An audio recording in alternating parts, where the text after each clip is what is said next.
গরমের সময় শশা খেতে কার না ভালো লাগে। খুব রিফ্রেশিংও বটে, আর ওজন কমাতেও সাহায্য করে। তাই আমার বাড়িতে আজকে অনেক কটা শশা রয়েছে, ভাবলাম এই দিয়ে একটা স্যালাড তৈরি করি। এটা ব্রেকফাস্টের জন্য খুব উপাদেয় হবে, আর খেতেও ভালো লাগবে। অনেকে রায়তাও বানায়। যাই হোক, তার জন্য আমি এই শশাগুলোকে প্রথমে খোসা ছাড়িয়ে নিয়ে চেক করে নেব যে তেতো আছে কি না। তারপরে একটা ড্রেসিং তৈরি করব। ড্রেসিংয়ের জন্য আমি রেখেছি জল ঝরানো দই, রসুন থেঁতে করা, সর্ষে পাউডার, ধনেপাতা কুচোনো, অলিভ অয়েল একটু দেব, গোলমরিচের গুঁড়ো, নুন, আর আমি একটু নারকেলের পাউডার রেখেছি, এটাও মিক্স করে দেব। আর রেখেছি কয়েকটা আঙ্গুর আর কুচোনো শাকালো, এটাও দিয়ে দেব। এবার শুরু করি। গ্রেট করে নিয়ে আমি তৈরি করে নিচ্ছি। এবার আমি ড্রেসিংটা তৈরি করে নিচ্ছি। জল ঝরানো দইয়ের সাথে আমি একটু দিলাম লেবুর রস, বেশি না। এরপরে দিয়ে দিচ্ছি একটু অলিভ অয়েল,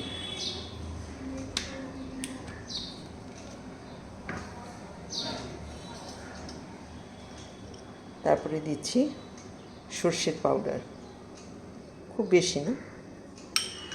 আর দিচ্ছি থেতো করা রসুন, একটু ধনেপাতা কুচি দিয়ে দিলাম।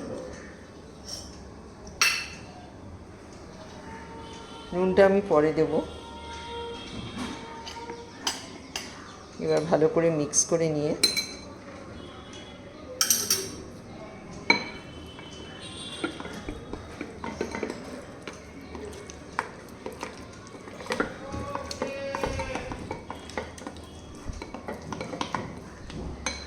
আচ্ছা, আমি এতে দিয়ে দিচ্ছি চাট মশলা,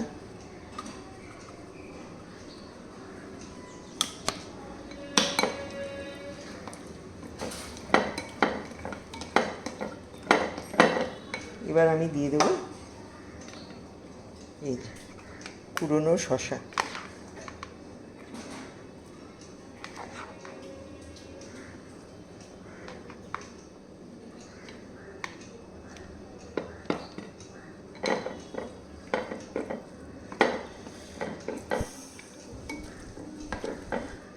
ব্যাস, প্রায় হয়েই গেল।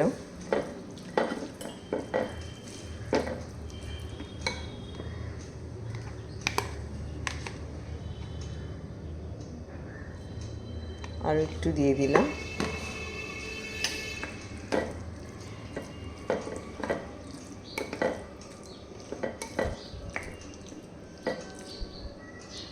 এবার এতে দিয়ে দিচ্ছি নারকেলের পাউডার।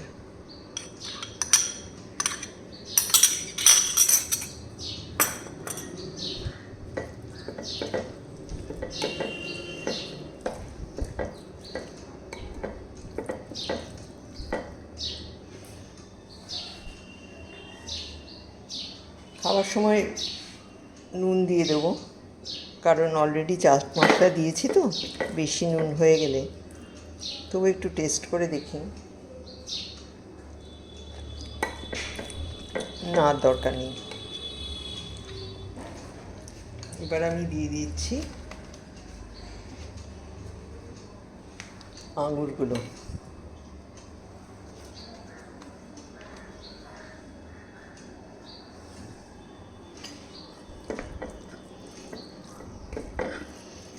সেটা দেওয়ার দরকার নেই, যেহেতু আমার কাছে আছে বাড়িতে, সেই জন্য আমি একটু দিয়ে দিলাম। একটু মিষ্টি মিষ্টি টেস্টি হবে।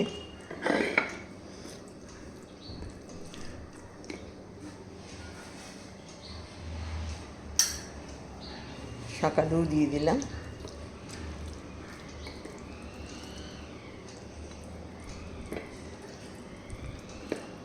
ব্যাস, আর কি।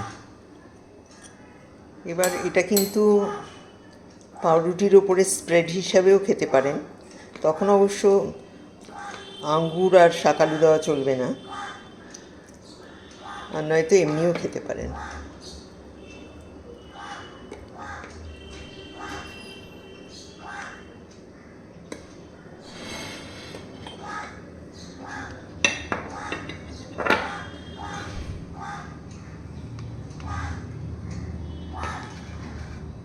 এবার কি বাকি রইল? গোলমরিচের গুঁড়ো। এবার আমি দিয়ে দিচ্ছি গোলমরিচের গুঁড়ো। রেডি হয়ে গেল আমার শসার স্যালাড।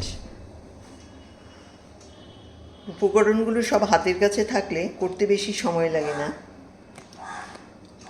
আর খেতেও ভালো হয়, টেস্টি হয়, হেলদি তো বটে। আপনারাও মাঝে মধ্যে এরকম করতে পারেন, আমি তো করি, তাই শেয়ার করলাম। ভালো থাকবেন, নতুন বছরের আগাম শুভকামনা জানাই। আর আমার চ্যানেলটা দেখবেন, যদি ভালো লাগে সাবস্ক্রাইব করবেন।